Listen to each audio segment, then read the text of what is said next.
Evet, Şahin Bey Kitap Günleri fuarını 2 Ekim tarihinde başlattık.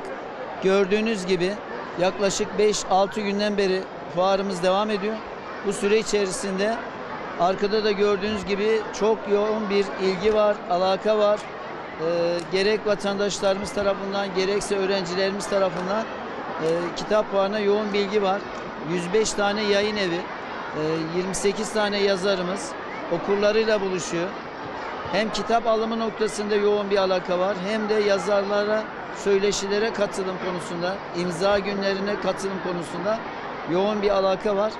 Biz de bundan mutluyuz. Biz de öğrencilerimizin kitaba erişimiyle alakalı daha önce 9 milyon kitap dağıtımı gerçekleştirmiştik.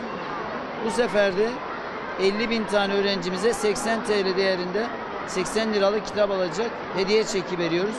Bununla istediği standtan istediği kitabı alabiliyor. İlave olarak kendi de alabilir.